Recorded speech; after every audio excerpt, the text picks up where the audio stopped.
D Nayana, നിനക്കെന്നെ മനസ്സിലായോ? ആ മനസ്സിലായി. നീ എന്താ ഇവിടെ നിൽക്കുന്നേ? എൻ്റെ ഹസ്ബൻഡ് ഇപ്പോൾ വരും. നീ എന്താ ഇവിടെ? ആണോ? ഞാനും എൻ്റെ ഹസ്ബൻഡിനെ കാത്തു നിൽക്കുക. ഒരുപാട് നാളായി നിന്നെ കണ്ടിട്ട്. നിനക്ക് എന്ത് മാറ്റാ? എനിക്ക് കുറേ മാറ്റങ്ങളൊക്കെ വന്നിട്ടുണ്ട്. പക്ഷെ നിനക്കൊരു മാറ്റമില്ലല്ലോ, നീ പഴയതുപോലെ തന്നെ ഉണ്ട്. നിന്റെ ഹസ്ബൻഡ് എങ്ങനെയാണ് വരുന്നത്? കാറിനാണോ വരുന്നത്? അല്ല, ബൈക്കിലാ. ചേട്ടന് കുറച്ച് കൃഷിയുടെ പരിപാടിയൊക്കെ ഉണ്ട്. അതാണ് മൊത്തത്തിൽ ഇവിടെ ഒരു ചെളിയുടെ മണം. ചേട്ടന് കൃഷി ഭയങ്കര ഇഷ്ടമാണ്, അതുകൊണ്ടാ. ഇഷ്ടമല്ലെങ്കിലും ചെയ്തല്ലേ പറ്റൂ, ക്യാഷ് വേണ്ട ജീവിക്കാൻ. അല്ല, നയനയുടെ ഹസ്ബൻഡ് എന്ത് ചെയ്യുന്നു? ബാംഗ്ലൂരിലെ ഒരു കമ്പനിയിലെ മാനേജറായിരുന്നു. ഇപ്പം ഇങ്ങോട്ടേക്ക് ട്രാൻസ്ഫർ ആയി. ഒരാഴ്ച എങ്ങാണ്ടേ ആയിട്ടുള്ളൂ. ഇപ്പം കാറിൽ വരും എന്നെ കൊണ്ടുപോകാൻ. അപ്പം നിനക്ക് കാണാം.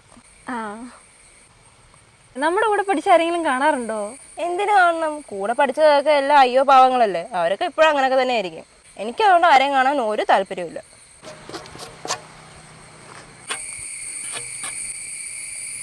അതാണ് എൻ്റെ ചേട്ടൻ. ശ്രീ, ആരാ ഇത്? ചേട്ടൻ ഞങ്ങൾ ഒരുമിച്ച് കോളേജിൽ പഠിച്ചതാ. ആഹാ, ആണോ? എന്താ പേര്? എൻ്റെ പേര് നയന. ചേട്ടൻ ഞങ്ങൾ ഒരുമിച്ച് വൈക്കത്ത് കോളേജിൽ പഠിച്ചതാ. എന്നിട്ടെന്താ വീട്ടിലോട്ട് വിളിക്കാൻ? നിങ്ങളുടെ വീട്ടിലോട്ടോ? ഞാനോ? ചേട്ടനൊരു കാര്യം ചെയ്യും, ഈ തൂമ്പ അവളുടെ കയ്യിലോട്ട് കൊടുക്ക്. എന്നിട്ട് രണ്ടുപേരും കൂടെ കൃഷിപ്പാട്ടും പാടിക്കൊണ്ടങ്ങ് പൊക്കോ. ഞാനില്ല. നിന്റെ ഫ്രണ്ടാള് കൊള്ളാലോ, ഭയങ്കര കോമഡി ആണല്ലോ. അയ്യോ, കോമഡി അല്ല, ഞാൻ സീരിയസ് ആയിട്ട് പറഞ്ഞ. സത്യത്തിൽ കോമഡി ആയത് ഇവളാ. അതെന്താ? അത് ഞാൻ പറയണോ? ആ, എന്തായാലും പറയടോ. ഇവളെപ്പോഴും കോളേജിൽ വെച്ച് പറയാറുണ്ടായിരുന്നു, കല്യാണത്തിന് മുന്നേ ഒരു മോശം ജീവിതം, ഐ മീൻ ക്യാഷ് ഇല്ലാത്ത ജീവിതം ആണെന്നുണ്ടെങ്കിൽ കല്യാണത്തിന് ശേഷം നല്ല ജീവിതമായിരിക്കും, ഐ മീൻ ക്യാഷ് ഉള്ള ജീവിതം. പക്ഷേ ഇപ്പം ഇവളുടെ അവസ്ഥ കണ്ടോ? അന്ന് അങ്ങനെ പറഞ്ഞു, അതാ ഞാൻ കോമഡിയാന്ന് പറഞ്ഞത്. അതിനിപ്പോൾ എന്താ പ്രശ്നം? കൃഷി ഒരു നല്ല ജോലിയല്ലേ, നമ്മുടെ പരമ്പരാഗത ജോലിയല്ലേ കൃഷി. അത് ശരിയാ. ഇനി നിങ്ങൾക്ക് നിങ്ങളുടെ മക്കൾക്കും പരമ്പരാഗതമായി കിളച്ച് നടക്കാം. അപ്പോൾ ശ്രീ, നിന്റെ കൂട്ടുകാർ എന്തായാലും കൊള്ളാം, നല്ല കാശുള്ള കുട്ടിയാ. നമുക്കെന്നാ പോവാം. ശരി.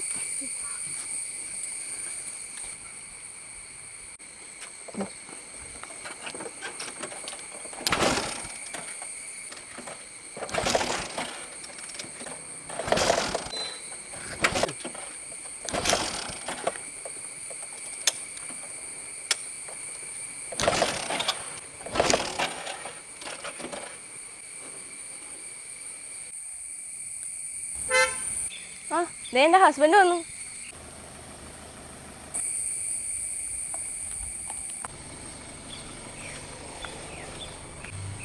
ഹായ്, ഒത്തിരി പേരായോ വന്നിട്ട്? ഇല്ല, ഇപ്പൊ എത്തേ ഉള്ളൂ. വാ, ഒരാളെ പരിചയപ്പെടാം.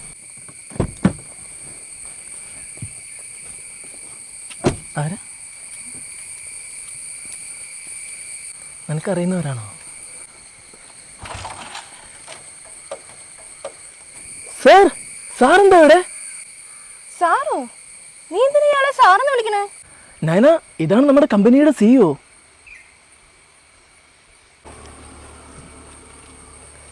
ഞങ്ങൾ നേരത്തെ പരിചയപ്പെട്ടായിരുന്നു. അതെ, എന്താ പോയ കാര്യം? അവിടെ എല്ലാ കാര്യങ്ങളും ഓക്കെയാണ് സാർ. നയന, ഞാൻ നിന്നോട് പറഞ്ഞിട്ടില്ലേ നമ്മുടെ കമ്പനി ഒരു അഗ്രികൾച്ചർ റിലേറ്റഡ് ആയിട്ടുള്ള കമ്പനിയാണെന്ന്. സാറിന് കൃഷിയൊക്കെ ഭയങ്കര ഇൻട്രസ്റ്റഡ് ആണ്. വിഷ്ണു ഒരാഴ്ചയല്ലേ ഇങ്ങോട്ട് ജോയിൻ ചെയ്തിട്ട്? അതെ സാർ. അപ്പോൾ ഒരു കാര്യം ചെയ്യും, വിഷ്ണു ബൈക്ക് കൊണ്ടേ നമ്മുടെ കമ്പനി ഗസ്റ്റ് ഹൗസിൽ കൊണ്ട് വെച്ചേക്ക്. അടുത്ത് തന്നെ, അറിയില്ലേ? അറിയാം സാർ. ഒരു കാര്യം ചെയ്യും, ഞാൻ ആ കാറിൻ്റെ താക്കോലും ശ്രീ, നമുക്ക് എന്തായാലും കമ്പനി വണ്ടി പോവാം. കൂളിംഗ് ഗ്ലാസ് ഒക്കെ ഉള്ളല്ലോ. അല്ല, ഇതെന്താ? ഇത് കൈക്കോട്ട്. ഒരു കാര്യം ചെയ്യും, താൻ ഇതുണ്ടല്ലോ, ഇതും കൂടി ആ വണ്ടിയുടെ ഇരിക്കുന്നിടത്ത് തന്നെ വെച്ചേക്ക്. നയന, നീ ഇത് പിടിക്കേ. എടി, വണ്ടി സ്റ്റാർട്ട് ആവുന്നില്ല എന്ന് പറഞ്ഞ് നീ ചിലപ്പോൾ തള്ളി തരേണ്ടി വരുവേ.